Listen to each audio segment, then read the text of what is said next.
It's a beautiful morning, and oh my god, I look so stressed and tired. That's because I am. Um, hmm. I keep saying I'm going to convert my love of talking and talk about the things that I love. I don't know if that makes sense to anybody. But today I had a fun time, or last night, I had a fun time finishing up the series Nobody Wants This season 2, and I must say, I was so happy with the end. Now, if you're not one of those people who are big on spoilers, you don't want a series to be spoiled for you, I think this is the time or your cue for you to leave. But if you don't mind the spoilers, or you just want to get into the giddy feeling, or you've seen it and you just want to gush about it, just like I want to gush about it, well, this gushing is for you. You can, take a listen. So I finished the series Nobody Wants This. I watched season one and I fell absolutely in love with it because it was so beautiful to watch. It was just such an easy watch, like no stress, going through the moments, just enjoying the love, the relationship without too much drama, or let's say, no, it had drama. Basically, we were enjoying eating the forbidden fruit and watching how enjoying the forbidden fruit works. So we know in season one, Hot Rabbi meets Joanne, who is not essentially your. Oh my God! Why are they making so much noise? Like, why? Guys, just hold on. Sorry about that. Well, as I was saying, it was just an easy watch.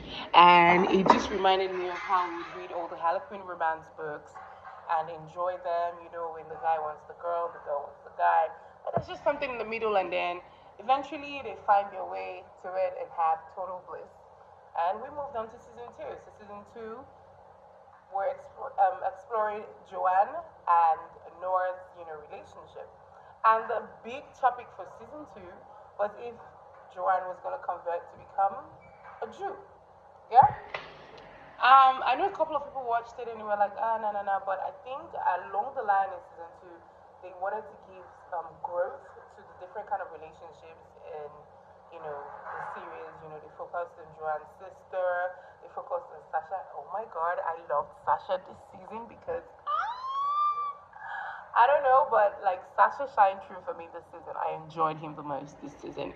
There's just something about him. He's not a perfect guy. He knows he's not perfect, but he knows he loves Esther, and he just, he's just gonna be there for her regardless of whatever.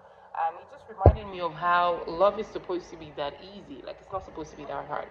When you love someone, you show up for them, show out for them, be there for them through seasons. I think we're caught up in this fast-paced world where everybody feels like love is supposed to be one big reaction or big emotional moment. Like throughout the series or the seasons where you love someone, there's always supposed to be that tingling feeling. There's always supposed to be that big moment, that big reaction. And I think this season actually explored that. Look, love is itself, it's not going to come with all the big moments. The moments will just be maybe little, and fleeting moments, and then they meet one big thing or something. And then it's about really showing up. These days out there, relationships always evolve with how one is feeling. Like, oh, I was young when we got married. I'm now a grown woman who knows what she wants in a different era, in a different season. He hasn't grown to be the kind of person I would pick as I am. Like, in this my season, this is the kind of person I'm going to pick. And I'm like, girl, we all know change is constant, right? Your job when you love someone or you're married to someone is to figure out how to change and, adapt to what it is. And then again, if you got married to someone for, like, there are things that don't change. How a person is respectful, a person's dignity, a person's kindness, a person's empathy, those things don't change. So when you're getting married or picking a partner, you're supposed to pick a partner that has those things in those values. Let's call them values. You're not just supposed to pick because he's handsome, he's got more money. Because I mean, those things, money ebbs and flow, beauty fades, all that kind of stuff. So I liked, you know, some aspects of Nobody Wants This. Like, they really did discuss issues, and we could see where partners were struggling because they feel like they're in a different season of their lives and all of that. But I mean, back to Nobody Wants This. I love the score in Nobody Wants This. I mean, for every emotional moment, for every blow up moment, for every aha moment, the soundtrack was given. Like there's this Giveon's there's this song by Giveon in Nobody Wants This, like the last episode, got me. Like it got me in my feelings, in my emotions. I was so in love. Like I loved every aspect of that score. And I think that was like a big one for me. So that's by the way. Then what else again did I enjoy? I loved seeing the dynamics. I loved when Joanne got to the realization of what it means to be Jewish. I love the fact that she didn't want to pretend, but I was also like, I could also understand the pressure that was on her. I know everyone would say, did they just spend a whole season finding out if she would convert or not? And we got to the end and we still didn't know if she was going to convert or not. I mean, like, why did they give us like the whole, I don't know, but yeah, that's also, by the way, and I just loved it. I'm so sorry. It wasn't as easy to watch as season one. Season one creeped up on me, like I couldn't wait to get to the end to see what's gonna happen. With season two, I kind of watched it at a slower pace. Like I watched a season, an episode today, maybe two episodes later. I didn't binge watch it, so I think in the beginning it was a bit slow because we wanted to. We started season two with them being in love, yeah, and we were waiting for big moments because we left season one on a high. So we entered season two with that same high, hoping to get that whole sparks flying. But look, the attraction has been settled, the relationship has been settled, and now it's figuring out the nuances in the relationship that we're doing in season two. And that for me was, um, I think it was a bit slow paced, which is how relationships are. Because you get through that first initial attraction where everyone is still trying to gauge themselves and not act like they're the ones who's falling more and all of that.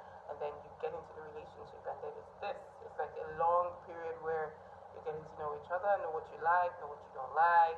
You know, your first fight or second, third, fourth, fifth fight, and then you know what's the word?